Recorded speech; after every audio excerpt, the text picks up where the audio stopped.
Hi, hi, dear students. Welcome back. Polymer.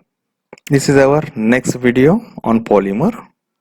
The smallest unit of polymer is a monomer and many monomers यानी बहुत सारे monomer मिलके हमारा बनता है पॉलीमर। इस प्रोसेस को कहते हैं पॉलीमराइजेशन। तो पॉलीमर बनने की जो प्रोसेस है वो मेनली दो टाइप से होती है, जिसे हम कहते हैं मोड ऑफ सिंथेसिस।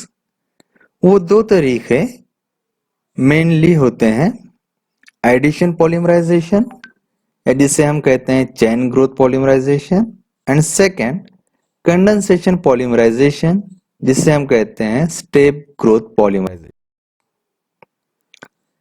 तो देखते हैं एडिशन पॉलीमराइजेशन। एडिशन पॉलीमराइजेशन में मोनोमर पर्टिकुलरली अनसैचुरेटेड कंपाउंड होता है। इट मे बी अल्कीन और अल्काडाइन। बहुत सारे अल्कीन मॉलिक्यूल एक दूसरे से कोवेलेंट बॉन्ड से ऐड होकर जो पॉलीमर बनाते हैं, जिसे हम कहते हैं एडिशन पॉलीमराइजेशन। पर्टिकुलरली ये फ्री रेडिकल पॉलीमराइजेशन पॉलीमर होते हैं और इसमें बहुत सारे स्टेप्स इन्वॉल्व होते हैं। जैसे कि पहले एक फ्री रेडिकल बनता है, वो एक मोनोमर से कंबाइन होकर बड़ा सा फ्री रेडिकल बनाएगा और उस पे बहुत सारे अल्कीन्स जुड़ते जाएंगे और इस तरह से हमारा लार्ज मॉलिक्यूल फॉर्म होगा। यानी ये चेन ग्रोथ पॉलीमराइजेशन है, यानी चेन कंटिन्यू ग्रो हो रही है। तो मैकेनिज्म क्या होता है एडिशन पॉलीमराइजेशन का? Addition polymerization generally free radical mechanism से बनते हैं, यानी एडिशन पॉलीमराइजेशन होते समय फ्री रेडिकल फॉर्म होते हैं और उस फ्री रेडिकल से स्टेप्स बढ़ते हैं। हमें पता है फ्री रेडिकल रिएक्टिव स्पेसिस होता है और जो जनरली चेन इनिशिएशन स्टेप में फॉर्म होता है, जैसे कि बेंजोइल पेरोक्साइड या dibenzoyl peroxide. It is a peroxide जिसमें ऑक्सीजन ऑक्सीजन सिंगल बॉन्ड होगा। डाइबेंजिल पेरोक्साइड लाइट के प्रेजेंस में होमोलैटिक फिशन से दो फ्री रेडिकल बनेंगे। फ्री रेडिकल अगेन ब्रेक होके फिनिल फ्री रेडिकल और कार्बन डाइऑक्साइड गैस इवॉल्व होगा। Phenyl free radical ethene molecule के साथ रिएक्ट होके अनदर फ्री रेडिकल फॉर्म होगा।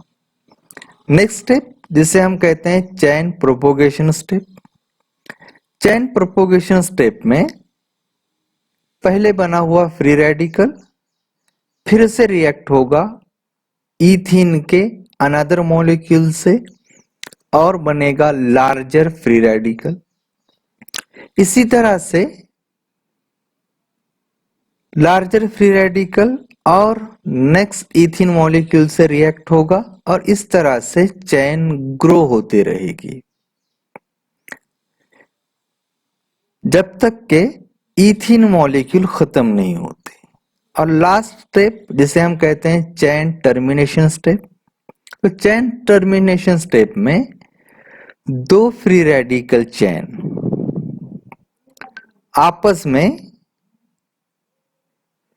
कंबाइन होकर स्टेबल लार्ज मॉलिक्यूल बनता है, जिसे हम कहते हैं पॉलीमर। यहां पर particularly polyethene. Preparation of some additional polymers और कमर्शियली इंपॉर्टेंट पॉलीमर्स, ये पर्टिकुलरली होते हैं low density polyethene, high density polyethene, Teflon और पॉलीएक्रिलोनाइट्राइल।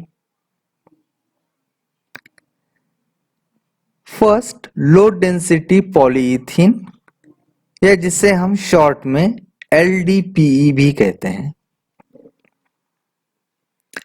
LDPE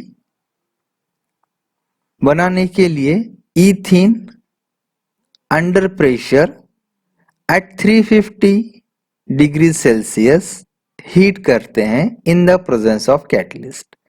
कैटलिस्ट ऑक्सीजन भी हो सकता है या कोई और पेरोक्साइड इनिशिएटर हो सकता है, जैसे benzoyl peroxide.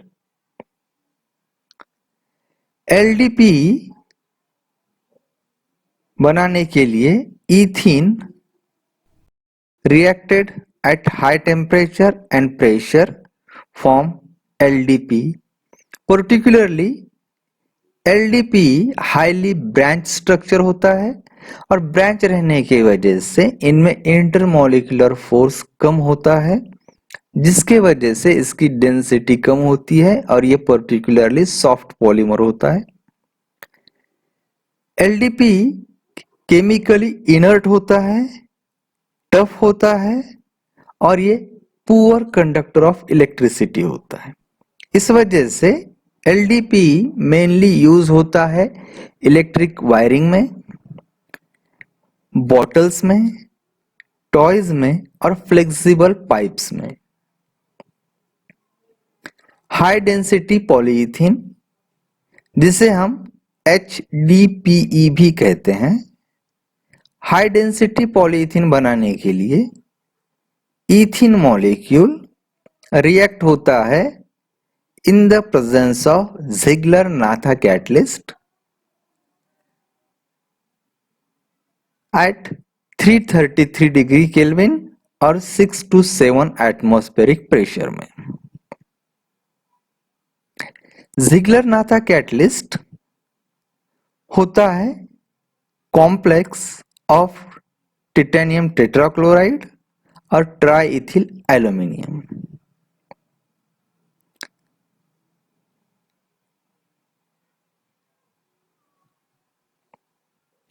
Ziegler-Natta catalyst heterogeneous होता है, यानी ये सॉलिड फॉर्म में होता है, ये हाइड्रोकार्बन सॉल्यूशन में डिसॉल्व नहीं होता। Ziegler-Natta कैटलिस्ट में टिटेनियम पे एक फ्री ऑर्बिटल होती है जो कि कार्बन कार्बन डबल बॉन्ड के साथ कॉम्प्लेक्स बनाती है, जिसके वजह से बनने वाला पॉलीमर पर्टिकुलरली लीनियर होता है और इनमें intermolecular force of attraction strong होता है। इस वजह से इसकी डेंसिटी इंक्रीज होती है। पर्टिकुलरली ये यूज होता है बकेट्स में, डस्टबिन बनाने में, बॉटल्स और पीवी पाइप्स में।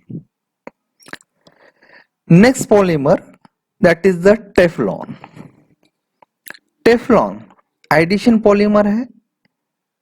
तो क्या हम बता सकते हैं टेफ्लॉन बनाने के लिए मोनोमर क्या यूज होगा या उस मोनोमर का नाम क्या रहेगा?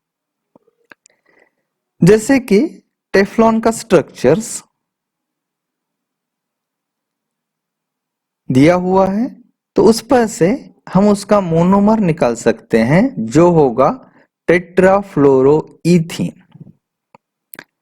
पर्टिकुलरली जब टेट्राफ्लोरोईथीन हाई प्रेशर और in the presence of catalyst heat होता है, हमें मिलता है टेफ्लॉन, दैट इज द टेट्राफ्लोरोईथीन।